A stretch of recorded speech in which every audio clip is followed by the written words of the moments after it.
આજે આપણે સાંભળીશું અવિકસિતની ચરિત્ર. વૈશાલી ભગવાને તને સર્વસ્વ આપ્યું છે, એ જ તેની ભૂલ થઈ લાગે છે. તને આપવા માંડે સી મણા રાખી છે. તારી પાસે પ્રખર બુદ્ધિ છે, તું હોશિયાર છે, તેજસ્વી છે, સદગુણી છે, તારી પાસે અપ્રિતમ સૌંદર્ય છે, અને આ બધું તારી પાસે છે. તેથી તો તારા યોગ્ય જે કોઈ રાજકુમાર સૂચું છું તે તેને પસંદ નથી પડતો. આખરે આવું ક્યાં સુધી ચાલશે? વિશાલ દેશનો રાજા પોતાની લાડકી પુત્રીને યોગ્ય સુપાત્ર રાજકુમાર ન મળવાથી અકળાઈ ગયો હતો. વૈશાલીમાં યૌવનનો થનગનાટ હતો, અદ્ભુત સૌંદર્ય હતું. એવું સૌંદર્ય ઘડીને કદાચ બ્રહ્મા પોતે પણ આશ્ચર્યચકિત થઈ ગયા હશે. એ મહાન કલાકારનું નવરાશની વેળાએ હૃદય ઠાલવીને થયેલું સર્જન એટલે વૈશાલી. તેની બુદ્ધિમત્તા અને તેજસ્વીતાને શોભે તેવો કોઈ રાજકુમાર મળવો લગભગ અસંભવિત જ હતો. ગમે તેને ધણી માની લેવા તેની તેજસ્વીતા તૈયાર ન હતી. કોઈ સુંદર રાજકુમાર મળતો તો તે નિશ્ચિત જણાતો, કોઈ વળી જાડી બુદ્ધિનો જણાતો, તો કોઈ વળી અકાળે ગઢો થયેલો દેખાતો. કોની જોડે પરણવું એ પણ વૈશાલીને મન મોટો કોયડો જ હતો. વૈશાલી, તારા માટે રાજકુમાર શોધીને હવે હું થાકી ગયો છું. હવે એક જ રસ્તો છે, અને તે એટલે તારો સ્વયંવર. તારે જેને પસંદ કરવો હોય તેને પસંદ કરી લેજે. પિતાજી, આપ બેફિકર રહો. મારો ભગવાન મારી આબરૂ જાળવશે જ. નિસ્તેજ સૌંદર્ય લાલસુ એવા કોઈને મારો ધણી માનવા કરતાં હું આ જન્મ કુંવારી રહેવાનું વધારે પસંદ કરીશ. પરંપરા મુજબ સ્વયંવર રચાયો. દેશ વિદેશના રાજાઓ અને રાજકુમારોને આમંત્રણ મોકલાયા. વૈશાલી જેવા સુંદરીનો સ્વયંવર રચાતો હોય ત્યારે કયો અભાગી પોતાનું નસીબ અજમાવવા ન આવે? એ કેટલાક તો એના દર્શન થશે તો પણ અભાગ્ય આમ સમજીને આવ્યા હતા. દરબાર ખીચોખીચ ભરાયો હતો. હાથમાં વરમાળા લઈ હળવે પગલે વૈશાલી એક એક રાજા પાસે જઈ પસાર થવા લાગી. તેની બેનપણી માલતી દરેક રાજા અને રાજકુમારનો પરિચય આપતી સાથે ચાલતી હતી. દરેકની પેઢીનો ઇતિહાસ કહે, તેમનું તેમજ તેમના શૌર્યનું વર્ણન કરે. વૈશાલી ક્ષણવાર ઊભી રહી અને આગળ ચાલે. ચાલતા ચાલતા સિંધુ દેશના રાજા મંદ્ર પાસે તે આવ્યા. માલતીએ તેના વખાણ કર્યા. આ અતિ પરાક્રમી છે, શૂર છે, વીર છે. હજુ સુધી કોઈ સ્ત્રીને તેને હૃદય આપ્યું નથી. તારા માટે આ અયોગ્ય વર છે. વૈશાલીએ ઊંચું જોયું તો મદ્ર રાજા ઊંચી નજરે કરી બેઠો હતો. તેના મોઢા ઉપર કરકાડી વર્તાઈ આવતી હતી. વૈશાલીને થયું, જેને સામે જોવાની પણ પડી નથી એવાને કોણ પડે? ત્યાંથી સંતર દેશના રાજા પાસે આવ્યા. આની પાસે સોનાની ઢગલા છે, ધનનો મેળું ભરનાર છે, તું આને પરણી સુખી થજે. માલતી જીવનમાં સોનું કાંઈ સર્વસ્વ નથી કહી તે આગળ ચાલી. આ અવિકસિત છે, ધૈર્યનો મુગટમણી છે. એના જેવો સૂર આ પૃથ્વી તટ પર ઉપર નથી. તેના પિતા કરંધમ છે. તેના જેવું સુખી અને સંસ્કારી રાજ્ય કોઈ બનાવ્યું નથી. અવિકસિત તેજસ્વી છે, સુંદર છે, અને તને સર્વ રીતે યોગ્ય છે. માલતી, મારા માટે આષાઢભૂત બની દોડતો આવ્યો તે વળી સાનો તેજસ્વી કહી વૈશાલીએ પગ ઉપાડ્યો. આગળ ક્યાં ચાલી કહી અવિકસે તેનો હાથ પકડ્યો. વૈશાલીએ છંછેડાય, આ સ્વયં જ છે. મારી મરજી પડે તેને પરણવા હું સ્વતંત્ર છું. મને ફાવશે તેને વરમાળા આરોપીશ. તને ખબર નહીં હોય, પણ જે દિવસે તારા સૌંદર્ય અને બુદ્ધિમત્તાના વર્ણન સાંભળ્યા તે દિવસથી જ તારા સ્વયંવરની રાહ જોઉં છું. તમે મારા ઉપર જબરજસ્તી કરો છો. આ જબરજસ્તી નથી, પરંતુ મારું મન સુસંસ્કારી બને તે માટે મને તારી જરૂર છે. તું સુશીલ છે, તેજસ્વી છે. મને ખાતરી છે કે તું મારા કાર્યમાં સહાયરૂપ થશે કહી તેણે વૈશાલીનો હાથ પકડી ચાલવા માંડ્યું. સ્વયંવરમાં આવેલા રાજાઓ છંછેડાઈ ગયા. તેમણે અવિકસિતને પડકાર્યો. એકલે હાથે તે બધા રાજાઓ અને વૈશાલ દેશના સૈન્ય સામે લડ્યો. તેનું શૌર્ય અને વીરતા જોઈ વૈશાલી તેને મનોમન નમી પડી. પરંતુ અવિકસિત હારી ગયો, કેદમાં પુરાયો. વૈશાલી કહે, બાપા, આ યુદ્ધ નથી. તમે એને અન્યાયથી જીત્યો છે. સેંકડો રાજ્યોને એકલા જોડે યુદ્ધ કરતા શરમ પણ ન આવી? આ રાજા અન્યાય છે પિતાજી. રાજા ચીડાઈ ગયો અને સેંકડો વચ્ચે તારો હાથ પકડી તને લઈ જતા તેને શરમ ન આવી? પિતાજી, એ તેજસ્વી છે. એની નિર્ભયતા તો છો, એનું અપ્રિતમ શૌર્ય તો ધ્યાનમાં લો. પરંતુ તેના પિતાએ તેની વાતને નકારી કાઢી. અવિકસિતના આ વીજળી જેવા શૌર્યથી આકર્ષાઈ વૈશાલી તેને પોતાનો પતિ સમજવા લાગી. અવિકસિતને મુક્ત કરવા પોતાના પિતા પાસે કાલગુદી કરતી હતી. જમવાનો થાળ લઈને વૈશાલી પોતે અવિકસિતને જમાડવા આવી, પરંતુ અવિકસિત જમવાની ના પાડી. તમને જમાડવામાં મને આનંદ મળે, મારી ખાતર પણ તમારે જમવું પડશે. અવિકસિત તેટલી જ મક્કમતાથી ના પાડી. વિધિની ઘટના પણ અજબ છે ને. 2 દિવસ પહેલાં હું તને નહોતો જોઈતો અને આજે તું મને પ્રેમથી જમાડવા આવી છે, પરંતુ તું મને નથી જોઈતી. તને સ્વીકારવા હું તૈયાર નથી. વૈશાલીને દુઃખ થયું, દારૂણ આઘાત લાગ્યો. તે રડી પડી, તૂટેલા હૈયે પાછી ફરી. અવિકસિત કેદ પકડાયો છે એ સમાચાર મળતા જ કરંધમ વિશાલ દેશ ઉપર ચડાઈ કરી. વિશાલ દેશના રાજાનો અભિપ્રાય પણ હવે અવિકસિત માટે બદલાયો હતો. તેને પણ લાગ્યું કે અવિકસિત ખૂબ જ તેજસ્વી અને શૂર છે. તેથી સામયું કરવાથી કરંધમની સામે ગયો. કરંધમને વાતે ગાતે લઈ આવ્યો. અવિકસિતને મુક્ત કર્યો. તે ધીર ઉદાત ગતિથી હળવે મક્કમ પગે દરબારમાં આવ્યો. સાક્ષાત જાણે વીરરસ આવતો ન હોય. અવિકસિત કરમધને પગે લાગ્યો. બાપા, મારા માટે તમારે આટલું કષ્ટ વેઠવું પડ્યું? ધિક્કાર છે એ જુવાન દીકરાને કે જેને છોડાવવા વૃદ્ધ બાપને આવવું પડે, કહી શરમથી નતમસ્તક થઈ ઊભો. અવિકસિત, તારા સૌંદર્યના બધાએ ખૂબ વખાણ કર્યા છે. એ સાંભળી હું તને ધન્યવાદ આપવા આવ્યો છું. તે તો આપણા કુળની તેજસ્વીતા અને શૌર્યના બધાને દર્શન કરાવ્યા. તું ધન્ય છે, કરમધમે કહ્યું. વિશાળ દેશના રાજાએ પાસે ઊભેલા અવિકસિતનો હાથ પકડી કરમધને કહ્યું કે આજથી આ તમારો દીકરો એ મારો દીકરો છે. મારી વૈશાલીને તમારી પુત્રવધી બનાવો. વૈશાલીની પણ તે જ ઈચ્છા છે. વૈશાલી પત્ની તરીકે મળે એ સ્વર્ગનો વૈભવ મળ્યા બરાબર હતો. કોઈ પણ જુવાન તેને પત્ની તરીકે સ્વીકારે, પરંતુ અવિકસિત કરમધને ના પાડી કહ્યું, હું આની જોડે પરણીશ નહીં. પિતાજી, વૈશાલી એ મૂર્તિમત તે જ છે. તેની પાસે ઉત્કૃષ્ટ બુદ્ધિ છે, પરંતુ તેના પતિ થવાની લાયકાત મારામાં નથી. કરમધમ વિચારવા પડ્યો. તેને અવિકસિતના આ વર્તનથી આશ્ચર્ય થયું. બાપા, તમારા નામે હું કેદમાંથી છૂટું એ વાત કયો તેજસ્વી છોકરો સહન કરી શકે? પિતાજી, પ્રત્યેક સ્ત્રી દિવ્યતાના પૂજે છે. પોતાના પતિને તે ગુરુ સમજતી હોય છે. તેની મૂંગી ભૂખ હોય છે, દિલની માંગણી હોય છે કે તે પોતાના પતિને નમે. એનામાં એકાદ તો એવો ગુણ હોવો જોઈએ કે જેને જોઈને સ્ત્રી નતમસ્તક બને.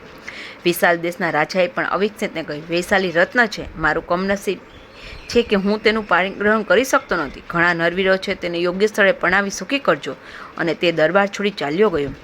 વૈશાલીએ પણ ગાંઠ પાડી કે અવિકસિતને જ પરણીશ. અવિકસિતની આ તેજસ્વીતાએ તો તેના વિષયને વધુ દ્રઢ કર્યો. તેને થયું કે જુવાન હોય તો આવો હોવો જોઈએ. નસમાં લોહી દોડતું હોવું જોઈએ. થીજેલા લોહીના જુવાન તે કંઈ જુવાન કહેવાય? વૈશાલીના માતા પિતા ખૂબ દુઃખી થયા, પરંતુ વૈશાલીના નિર્ણય પાસે તેઓ લાચાર હતા. વૈશાલી પણ વ્રતો કરવા લાગી અને દિવસે દિવસે ક્ષીણ થવા લાગી. એક દિવસ આશ્રમના કુલપતિ ફરતા ફરતા ત્યાં આવી ચડ્યા. વૈશાલીને વ્રતો કરતી જોઈ ગુરુએ તેને મીઠો ઠપકો આપ્યો. તું શું વ્રત કરે છે? આટલી તેજસ્વી તું વ્રત કરી ભિખારી બનીશ? બેટી, દુર્બળ હોય તે વ્રત કરે. તેજસ્વી તપ કર.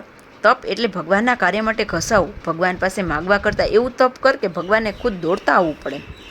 રાજમહેલના ભોગો છોડી વૈશાલી કુલપતિ પાસે આશ્રમમાં રહેવા ગઈ. સવારે પ્રભુમાં ચિત્ત એકાગ્ર કરે છે, પ્રભુ ભક્તિ કરે છે, ગુરુ પાસે બેસી જીવનના પાઠો શીખે છે. સવારે લીધેલા સંસ્કારો, જીવનના એ પાઠો, સદવિચારો બપોરે ઘેર ઘેર ફરી પહોંચાડે છે. આ રીતે અવિરત કાર્ય કરતી, તપ કરતી વૈશાલી આશ્રમમાં તેજસ્વી જીવન જીવે છે. 3 વર્ષ વીતી ગયા, છતાં અવિકસિત આવતો નથી. વૈશાલી મનમાં ખૂબ મૂંઝાય છે. અવિકસિત પણ ખરો છે, દિલથી પ્રેમ કરે છે, પણ પરણવા તૈયાર નથી. ભગવાન પણ સામું જોતો નથી. તો પછી આ જિંદગી શું કામની? આ સૃષ્ટિમાં હું બોજારૂપ છું. મારી કોઈ પડી નથી. હતાશ થઈ વડના ઝાડ ઉપર ચડી દેહ વિસર્જન કરવા જાય છે. ત્યાં જ ફરવા નીકળેલા કુલપતિની દ્રષ્ટિ તેના પર પડે છે. કુલપતિએ તેને નીચે ઉતારી મીઠો ઠપકો આપ્યો. બેટી, આ શું કરે છે? શરીરનો અંત આ રીતે બલાત્કારથી લાવવામાં છે. આ શરીર તારું નથી. તેના ઉપર તારી સત્તા ચાલતી નથી. પછી તેને વિસર્જન કરવાનો તને શું અધિકાર છે? આ શરીરને પોષ્યું નહોતું? અરે, તને મોઢું પણ નહોતું ત્યારે પણ તેનું પોષણ થતું જ હતું. તું બાળક મટીને યુવાન થઈ, તે ખાધેલા અન્નનું લોહી થયું. તું પુષ્ટ બની. એમાં તારું શું કરતું હતું? તો પછી તને દેહસોર કરવાનો અધિકાર છે? તને અવિકસિત નથી મળતો તેથી તું નાસીપાસ થઈ છે. અમને જગદીશ નથી મળતો તેથી અમે પણ નાસીપાસ થયા છીએ. પણ તેથી કંઈ આત્મહત્યા નથી કરતા. તું તારું કાર્ય કર. ભગવાન ઉપર શ્રદ્ધા રાખ. તે જરૂર સૌ સારાવાના કરશે. આત્મહત્યા કરવામાં તને તો પાપ લાગશે જ, પણ સાથે સાથે આપણા આશ્રમની આબરૂને પણ ધક્કો બેસશે. લોકો કહેશે કે આશ્રમમાં રહેલા લોકો આંધળા છે. અભિષિપની પ્રાપ્તિ ન થઈ તેથી આત્મહત્યા કરી. કુલપતિ વૈશાલીને આશ્વાસન આપી સમજાવી આશ્રમમાં લઈ ગયા, પરંતુ લલાટે લખ્યું મીઠા કોણ કરી શકે? એક સવારે નદી કાંઠે વૈશાલી એકલી ફરતી હતી. ઝાડની ઘટામાંથી ગળાઈને આવતા રવિ કિરણોમાં સ્નાન કરતી વૈશાલીનું સૌંદર્ય કાંઈ ઓર જ ખીલી ઉઠ્યું હતું. પાણી સાથે ગેલ કરતી અવિકસિતનો વિચાર કરતી બેઠી હતી. તપોવની પડોશમાં જ વાસુકીનું નગર રાજ્ય હતું. સત્તા અને વૈભવની નશામાં ચકચૂર થયેલો તેનો પાસવી કુંવર તેને કંઈક વનસ્પતિ સુગાડી બેભાન કરી ઉઠાવી ગયો. વૈશાલી જ્યારે ભાનમાં આવી ત્યારે તે રાજમહેલમાં પલંગ ઉપર સૂતી હતી. રાજકન્યા રત્નમાલા તેની શુશ્રુષા કરતી હતી. વનસ્પતિ સુંઘાડી ભાનમાં લાવવાનો પ્રયત્ન કરતી હતી. એટલામાં વૈશાલી બેઠી થઈ. રત્નમાલાએ તેને આશ્વાસન આપ્યું, બહેન, તમે ડરો નહીં. મારા ઉન્મત્ત ભાઈ તમને અહીં ઉચકી લાવ્યા હતા, પરંતુ તમને હવે કોઈ પણ જાતનો ડર નથી. વૈશાલીને થોડી ટાઢક વળી. રત્નમાલાના પ્રેમાળ શબ્દોએ તેને સાંત્વન આપ્યું.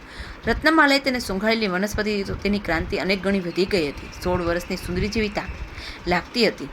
એટલામાં નાગરાજા વાસુકી આવ્યો. તેણે આ વૈશાલીને આશ્વાસન આપ્યું, તું જરા પણ ડરતી નહીં. તને આરામ થઈ ગયા પછી તારે જવું હશે ત્યાં સહી સલામત સ્થળે હું પહોંચાડીશ. વૈશાલીએ પોતાનો ઇતિહાસ અતથી ઇતિ કહ્યું. વાસુકીએ તેને સાંત્વન આપ્યું. તારા જેવી તેજસ્વી રાજકન્યા તેજસ્વી રાજકુમારને પરણે તે જ યોગ્ય છે. બેટા, તું ચિંતા કરીશ નહીં. તારા લગ્ન જરૂર થશે, અને તે પણ અવિકસિત સાથે જ. પરંતુ બેટા, મને લાગનોકનું ભવ્યથી ભવ્ય સ્પષ્ટ દેખાય છે. તે ઉન્મત્ત બન્યા છે. તેમનું અધપતન આંખો સામે દેખાય છે. થોડા સમયમાં તેઓ બળદિયા જેવું જીવન જીવતા થશે, અને ભગવાન તેમનું શાસન કરવું પડશે. ખાવો, પીવો અને મજા કરો. આ પારડા જેવી ભોગી વૃત્તિને ભગવાન હવે ક્યાં સુધી સહન કરશે? મને વિશ્વાસ છે કે તારો છોકરો આ બધાનું શાસન કરી જગતમાં પાછું સંસ્કારી રાજ્ય ઊભું કરશે. તારો પુત્ર મહાપરાક્રમી તેજસ્વી થશે, અને તેના આ મહાન સાંસ્કૃતિક કાર્યમાં મારા પુત્રો દખલગીરી કરશે જ. બેટી, તે વખતે મારા વંશને મારવા ન દેતી, એટલી જ આ બુઢા બાપની માંગણી છે. તું મને અભય આપ. તું એટલી તેજસ્વી છે કે બ્રહ્મદેવ તને તેજસ્વી સંતાન આપશે. તું તપસ્વીની છે. ભગવાન તારી મનોકામના જરૂર પૂરી કરશે. નાગરાજા વાસુકી વૈશાલી પાસે પોતે નિર્વશ ન થઈ જાય તેની ભૂખ માગતો હતો. તેને ખાતરી હતી કે નાગ પ્રજા સત્યનાશને પંથે છે. તે ભોગી થઈ છે. તેમની વીર્યશ્રી ભોગ વિલાસ પાછળ ખર્ચાય છે, અને વીર્યહીન પ્રજા હંમેશા નામેશ થાય છે. ધર્મસ્ય મૂલમ અર્થ, અર્થસ્ય મૂલમ રાજ્યમ, રાજ્યસ્ય મૂલમ ઇન્દ્રિય નિગ્રહ, ઇન્દ્રિય નિગ્રહસ્ય મૂલમ વૃદ્ધોપસેવા. જે રાષ્ટ્રની પ્રજા રોટલો અને સ્ત્રીનો જ સતત વિચાર કરે તે રાષ્ટ્ર કોઈ કાળે પોતાનું રક્ષણ કરી શકતું નથી. રોટલા માટે ભિખારી થયેલું અને વિશ્વમાં લોકલંપટ બનેલું રાષ્ટ્ર માનવ જીવન ન જીવતા પશુતુલ્ય જીવન જીવે છે. કતરાના જીવનમાં અને એ જીવનમાં ફેર ક્યાં રહ્યો? કૂતરો પણ પૂંછડી પટપટાવતો રોટલા માટે દોડે છે, તેવી જ રીતે આ શ્વાનવત જીવે છે. અને બેટા, મારી પ્રજા આજે આ અધોગતિના પંથે છે. હું વૃદ્ધ થયો છું. તેમને યોગ્ય રસ્તે વાળવાનું હવે મારા ગજા બહાર છે. ઉન્મત્ત થયેલા મારા છોકરાની વિનિમત હું પ્રત્યક્ષ જોઈ રહ્યો છું, પણ હું શું કરું? આ ગરડાનું સાંભળે છે કોણ? વાસુકીએ કહ્યું, બાપા, તમે મારા જેવી નાની વયની છોકરી પાસે આશ્વાસન માગો છો. મારી આશ્વાસન આપવાની લાયકાત કેટલી? તમે મારું શીલ રક્ષણ કર્યું, તમે મારી આબરૂ સાચવી, એ ઋણ તો હું કઈ રીતે ચૂકવું? પરંતુ ભવિષ્યમાં તમારા જણાવ્યા મુજબ મારી પ્રજા નાગલોકો જોડે લડશે તો હું નાગવંશને નિર્વંશ થતો અટકાવીશ. વૈશાલીએ ખાતરી આપી. વાસુકીએ વૈશાલીને ઋષિના આશ્રમમાં હેમખેમ પાછી પહોંચાડી. વૈશાલીએ બનેલી સર્વ ઘટના ઋષિને કહી સંભળાવી. અલૌકિક ક્રાંતિ લઈ પાછી ફરેલા વૈશાલીને ક્ષેમકુશળ આવેલી જોઈ કુલપતિએ પ્રસન્નતા અનુભવી. આ બાજુ અવિકસિતને તેની માં સમજાવે છે, બેટા, ક્યાં સુધી તું આ તારી જીદને વળગી રહીશ? હવે અમે ગરડા થયા છીએ. ક્યાં સુધી અમે આ રાજ્ય ધુરા ઉપાડવાના? આ આયખાનો ભાર કાંઈ ભરોસો છે? બા, મેં કહ્યું છે ને કે હું પરણીશ તો વૈશાલીને જ પરણીશ, પરંતુ મેં ના પાડી છે. તેને યોગ્ય હું નથી, અને બીજી બધી સ્ત્રીઓ મારે મા બહેનો છે. પણ તું થોડો વિચાર તો કર. આ બધો વૈભવ કોને માટે છે? તું પરણે નહીં તો વંશ કેમ વધે? તને કોણે કહ્યું કે તું વૈશાલીને યોગ્ય નથી? વાસ્તવિક તારા પરાક્રમથી તો આ બધું રાજ્ય દેવી થયું છે. તારા શૌર્ય અને તેજસ્વીતાના બધા એકી અવાજે પણ વખાણ કરે છે. કરંધમની પત્ની વીરા રાણી અને અવિકસિત વચ્ચે ખૂબ ઉપર મુજબ વાર્તાલાપ થતો હતો, પરંતુ અવિકસિત એકનો બે થતો નથી. વીરા રાણીને દુઃખ છે કે ભગવાને આટલો સુંદર તેજસ્વી છોકરો આપ્યો, પણ તેને પરણતો નથી. કુળ હવે નિર્વંશ જશે. તો પછી આ બધા વૈભવનું દાન કરી નાખ. અકળાઈ જે વીરા રાણીએ અવિકસિતને કહ્યું. અવિકસિતે ઢંઢોરો પીટાવ્યો. જેની ઈચ્છા હોય તે માગીને લઈ જાય. અવિકસિત કર્તૃત્વવાન હતો, તેજસ્વી હતો. તેની નસોમાં વૈભવ પાછું મેળવવાની હિંમત હતી. પ્રાણ જોતો નથી, તેથી તે જીવે છે. ભૂખ લાગી છે, તેથી ખાય છે. એ શુદ્ર જીવન જીવનાર આજનો યુવાન ક્યાં, અને તેજસ્વી કર્તૃત્વવાન અવિકસિત ક્યાં? મા દીકરો રાજમહેલના વિશાળ ઓટલા ઉપર રત્નજડિત આસન ઉપર બેઠા છે. લોકો આવતા જાય છે, અને દરેકને તેમની ઈચ્છા મુજબ અવિકસિત દાન આપે છે. પોતાની સ્ત્રીની લોકોમાં લાણ કરતો બેઠો છે. આ સુંદર દ્રશ્ય જોઈ કરમધનની આંખો હસાળસુથી છલકાય. શું દિવ્ય અને તેજસ્વી છોકરો છે, પરંતુ હટ પકડી બેઠો છે. એની હટ છોડાવવાનો ઉપાય શોધતો તે આટા મારે છે. બીજે દિવસે વળી તે જ કાર્યક્રમ. કર્તૃત્વવાન દીકરો માની ઈચ્છા પૂરી કરે છે, મોહમાગ્ય દાન આપે છે. એટલામાં એક વૃદ્ધ ત્યાં આવ્યો. અવિકસિતને પૂછ્યું, મને જોઈએ તે આપશો? હા હા, ખુશીથી માગો, પણ તે તમારાથી નહીં થાય, કઈ વૃદ્ધે ખચકાયો. આ અવિકસિતનો શબ્દ છે. કહેતા તો હો તો આકાશમાંથી તારા તોડી આવો. અવિકસિતનો શબ્દ ખોટો થાય નહીં. વૃદ્ધ યાચકને ફરી શંકા ગઈ. ના ના, તમારાથી એ નહીં થાય. અવિકસિત જરા ચડાયો. સંભળાયું નહીં કે અવિકસિતનો શબ્દ છે. તારી ઈચ્છા મુજબ તને મળશે. બોલ, તારે શું જોઈએ છે? કોણ છે તું? બેટા, બાપ ભિખારી થઈ તારી પાસે માગે છે કે તું પરણ. અવિકસિત ચોંકી ગયો. તેણે પોતાના બાપને ઓળખ્યો. પિતાજી, તમે અને આ વેશમાં શું કરું? તું અમારું માનતો નહોતો, તેથી આ વેશ પલટો કરવો પડ્યો. તારી પાસે ભીખ માગવી પડી. અવિકસિત ઘોડો પલાળી વૈશાલીને શોધવા નીકળ્યો. વિધિની ઘટના પણ વિચિત્ર જ છે ને. જે વૈશાલી માટે તે ના પાડતો હતો તેને શોધવા પોતે જ નીકળ્યો. રસ્તામાં ઋષિકેશ નામનો રાક્ષસ એક સુંદર સ્ત્રીને ઉપાડી ભાગી જતો હતો. અવિકસિતે તેનો પીછો પકડી તેને માર્યો. સ્ત્રીને બચાવી. તે સ્ત્રીની અલૌકિક ક્રાંતિ અને સૌંદર્ય જોઈ તે દિગ્મૂઢ થયો. જેની શોધ માટે તે નીકળ્યો હતો તે જ વેશાલી તે હતી. ભગવાને તે બંનેનો મેળાપ કરાવ્યો. અવિકસિત જેને શોધતો હતો તે વૈશાલી તેને મળ્યો અને વૈશાલીને અવિકસિત મળ્યો. વૈશાલી, તું સત્યનિષ્ઠ છે તેથી મને ગમે છે, અને તું તેજસ્વી છે તેથી મને ગમે છે, વૈશાલીએ કહ્યું. આ તેજસ્વી દિવ્ય શુભક મિલનના પરિપાક રૂપ ભગવાને વૈશાલીને કુખે દિવ્ય અવતાર લીધો. મરુત થઈ જન્મ્યા અને મહાન સાંસ્કૃતિક રાજ્ય નિર્માણ કર્યું. મરુતો પરિવેષ્ટરો મરુતો સ્યાવંસ્કૃહે અવિક્ષતસ્ય કામપ્રે વિશ્વદેવા સમાજત ઇતિ. અસ્તુ.